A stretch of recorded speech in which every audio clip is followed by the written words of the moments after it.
ಏನು ಈ ದಿನ ನಮ್ಮ ಕೋಲಾರ ಜಿಲ್ಲೆಯಲ್ಲಿ ಈ ನಮ್ಮ ಹೋಂಡಾ ಒಳಾಂಗಣದಲ್ಲಿ ಏನು 72ನೇ ಅಂತಾರಾಷ್ಟ್ರೀಯ ಕಬಡ್ಡಿ ಪಂದ್ಯಾವಳಿಗೆ ಗುಜರಾತಲ್ಲಿ ನಡೆಯುವಂಥ ಪಂದ್ಯಾವಳಿಗೆ ಇವತ್ತು ಕರ್ನಾಟಕದ ಸೀನಿಯರ್ ತಂಡವನ್ನು ಏನು ತರಬೇತಿ ಕೊಡೋಂಥ ಕೆಲಸ ಇವತ್ತು ನಮ್ಮ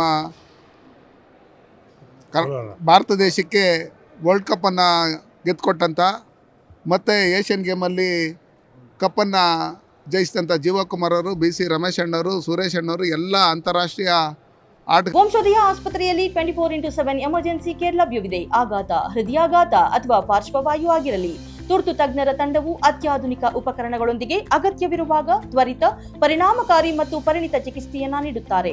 ಹೆಚ್ಚಿನ ಮಾಹಿತಿಗಾಗಿ ಸಂಪರ್ಕಿಸಿ 7270 7270 ಅಥವಾ 9141066685. ಬಂದು ಇಲ್ಲಿ ನಮ್ಮ ಕರ್ನಾಟಕದ ಕಬಡ್ಡಿ ಪಟುಗಳಿಗೆ ನಮ್ಮ ರಾಜ್ಯಾಧ್ಯಕ್ಷರ ನೇತೃತ್ವದಲ್ಲಿ ಎಲ್ಲ ನಮ್ಮ ಜಿಲ್ಲಾಧ್ಯಕ್ಷರಾದಂಥ ಪ್ರಭು ಗೌಡರು ಎಲ್ಲ ನಮ್ಮ ಸ್ಥಳೀಯವಾಗಿರ್ತಕ್ಕಂಥ ಎಲ್ಲ ಮುಖಂಡರುಗಳೆಲ್ಲ ಒಟ್ಟಿಗೆ ಸೇರಿಕೊಂಡು ನಾವು ಈ ಕಬಡ್ಡಿ ಹಬ್ಬವನ್ನು ಇಲ್ಲಿ ಒಳ್ಳೆ ಕಬಡ್ಡಿ ಪಟುಗಳನ್ನು ನೋಡೋಂಥ ಸುವರ್ಣಾವಕಾಶ ನಮ್ಗೆ ಸಿಕ್ಕಿದೆ. ಇಲ್ಲಿ ಬಂದಿರತಕ್ಕಂಥ ತರಬೇತಿಗೆ ಬಂದಿರತಕ್ಕಂಥ ಏನು ಕಬಡ್ಡಿ ಪಟುಗಳಿದ್ದಾರೆ ಅವರು ಪ್ರೋ ಕಬಡ್ಡಿಯಲ್ಲಿ ಮತ್ತು ಒಳ್ಳೊಳ್ಳೆ ತಂಡಗಳಲ್ಲಿ ಆಡಿರ್ತಕ್ಕಂಥ ಕ್ರೀಡಾಪಟುಗಳು ಬಂದಿದ್ದಾರೆ. ನಮಗೆಲ್ಲ ನಂಬಿಕೆ ಇದೆ ಈ ಬಾರಿ ಏನು 72ನೇ ಅಂತಾರಾಷ್ಟ್ರೀಯ ಕಬಡ್ಡಿ ಪಂದ್ಯಾವಳಿ ಏನು ಗುಜರಾತಲ್ಲಿ ನಡೆಯುತ್ತೆ, ಒಳ್ಳೆ ತಂಡವನ್ನು ನಮ್ಮ ಎಲ್ಲ ಸೀನಿಯರ್ಸು ತರಬೇತಿ ಕೊಟ್ಟು ಆಯ್ಕೆ ಮಾಡ್ತಾರೆ. ಈ ಬಾರಿ ಏನು ಅಂತಾರಾಷ್ಟ್ರೀಯ ಕಬಡ್ಡಿ ಪಂದ್ಯಾವಳಿಯಲ್ಲಿ ಕರ್ನಾಟಕ ಮೆಡಲನ್ನು ಗೆದ್ಕೊಂಬರಲಿ ಅಂತೇಳಿ ನಾವು ಕೋಲಾರ ಜಿಲ್ಲೆಯ ಪರವಾಗಿ, ಕರ್ನಾಟಕ ಜನತೆಯ ಪರವಾಗಿ ನಾನು ಶುಭಾಶಯಗಳನ್ನು ಕೋರ್ತಾ ಇದ್ದೀನಿ.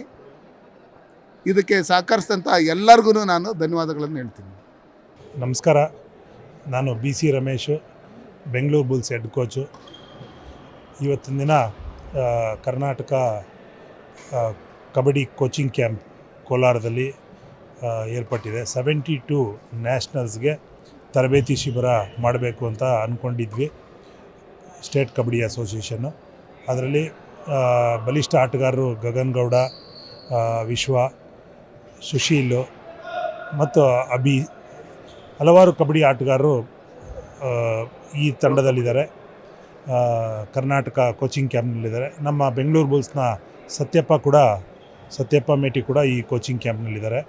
ನಾವು ಯೋಚನೆ ಮಾಡಿದ್ವಿ, ಎಲ್ಲಾದರೂ ಒಂದು ತರಬೇತಿ ಶಿಬಿರ ಮಾಡಬೇಕು, ಮಕ್ಕಳಿಗೆ ಉಳ್ಕೊಳ್ಳಿಕ್ಕೆ ಊಟದ ವ್ಯವಸ್ಥೆ ಎಲ್ಲ ಅನುಕೂಲ ಇರುತ್ತೆ, ಒಳಾಂಗಣ ಕ್ರೀಡಾಂಗಣ ಎಲ್ಲ ಇರೋ ಕಡೆ ಮಾಡೋಣ ಅಂತ ಯೋಚನೆ ಮಾಡಿದಾಗ ನಮಗೆ ಮುಂದೆ ಬಂದಿದ್ದೆ ಮಾಜಿ MP ಆದಂಥ ಮುನಿಸ್ವಾಮಿರವರು ಬಂದು, ಅವರು ಕೂಡ ಕಬಡ್ಡಿ ಆಟಗಾರ ಆಗಿರೋದ್ರಿಂದ ಅವ್ರು ಬಂದು ಈ ಕೋಚಿಂಗ್ ಕ್ಯಾಂಪು ನಮ್ಮ ಕೋಲಾರದಲ್ಲೇ ಮಾಡಿ ಎಲ್ಲ ಮಕ್ಕಳಿಗೆ ಎಲ್ಲ ಊಟದ ವ್ಯವಸ್ಥೆ ಎಲ್ಲ ನಾನೇ ಮಾಡಿಕೊಡ್ತೀನಿ, ತರಬೇತಿದಾರರು ಕೂಡ ಕರೆಸಿ ಅಂತ ಹೇಳಿದ್ರು.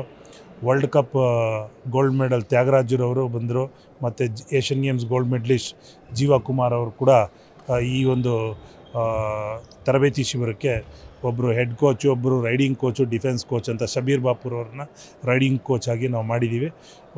ಒಳ್ಳೆಯ ಕೋಚಿಂಗ್ ಕ್ಯಾಂಪ್ ಮಾಡಲಿಕ್ಕೆ ಅಲ್ಲೊಂದು ಅವಕಾಶ ಮಾಡಿಕೊಟ್ಟಿದ್ದಾರೆ ಮುನ್ಸ್ವಾಮಿರವರು. ಅದೇ ರೀತಿ ಒಳ್ಳೆ ತರಬೇತಿ ನಡೀತಾ ಇದೆ. 72 ನ್ಯಾಷನಲ್ಸ್ಗೆ ನಾವೆಲ್ಲ ಎಕ್ಸ್ಪೆಕ್ಟ್ ಮಾಡ್ತಾಯಿದ್ದೀವಿ. ನಮ್ಮ ತಂಡ ಉತ್ತಮ ಪ್ರದರ್ಶನ ನೀಡಿ ಪಂದ್ಯ ಜಯಿಸಿಲಾಗಲಿ, ಗೆದ್ದು ಬರಲಿ ಅನ್ನೋವಂಥ ಆಸೆ ಇಟ್ಕೊಂಡು ಒಳ್ಳೆ ಶಿಬಿರ ನಡೆದಿದೆ ಇಲ್ಲಿವರೆಗೂ. ಸರ್, ಇದು 10 ಡೇಸ್ ಆಲ್ರೆಡಿ 10 ಡೇಸ್ ಆಗಿದೆ ಕ್ಯಾಂಪು. ಇನ್ನೂ 10 ಡೇಸ್ ಇದೆ ಕೋಚಿಂಗ್ ಕ್ಯಾಂಪು ಇದೇ ಒಳಾಂಗಣ ಕ್ರೀಡಾಂಗಣದಲ್ಲಿ. ತುಂಬ ಚೆನ್ನಾಗಿ ವ್ಯವಸ್ಥಿತವಾಗಿ ನಡೀತಾ ಇದೆ ಇಲ್ಲಿ.